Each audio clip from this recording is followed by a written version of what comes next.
Nimeongea na wagonjwa takriban 17, wale wa akina mama wote waliojifungua wote, nashukuru wamesema wamepokelewa vizuri.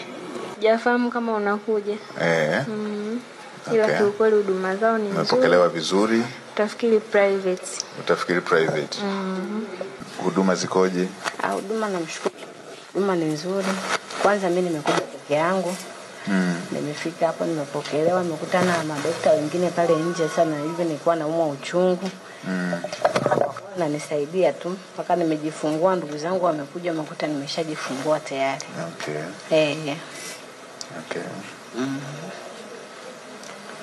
Maana nilikuja tu mwenyewe. Kuja tu mwenyewe. Sina mtu yoyote. Maana uchungu umenishika nikajibeba nikaja mimi kama mimi.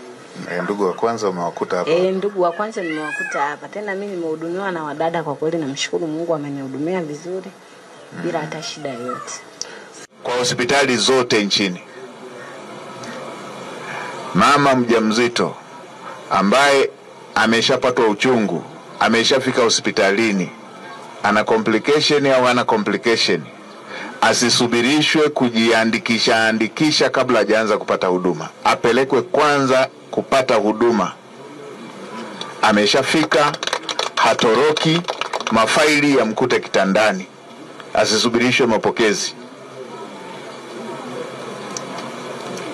Nimefurahishwa mama moja hapa amesema alikuja hana hata ndugu moja. Ndugu wa kwanza amewakuta madaktari na wamemhudumia, ndugu zake wamekuta tayari yuko na mtoto. Hicho ndicho Dr. Samia anachotaka. Mtanzania anapokwenda hospitalini akute ndugu yake yuko pale. Ndugu zake wa kuzaliwa wa damu watamkuta akiwa ameshapata huduma. Kwa hiyo viongozi wa hospitali zote nchini, shusheni maelekezo kwa watu wenu wote wanaoshughulikia kuanzia mapokezi mpaka kwenye huduma ya mwisho.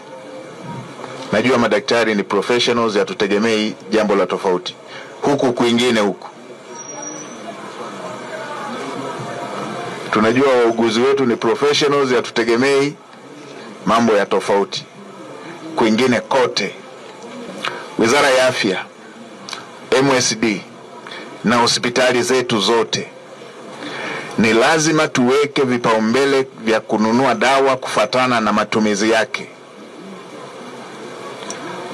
Hii story ya baadhi ya maeneo mwananchi kupata vipimo vyote, alafu hospitali kubwa ya serikali ya nchi kubwa kama Tanzania anaambiwa dawa haipo, nenda kwenye kioski kule ndo upate dawa. Hii sio story inayopendeza. Linawezaje duka binafsi lipate dawa ambayo serikali haiwezi kupata? Wapo wanaonunua, wapo wanunuzi wanaofanya makusudi. Wanapoagiza wanaagiza Panadol na paracetamol, alafu kwenye kuandika wanajua kule dawa ziliko kwenda.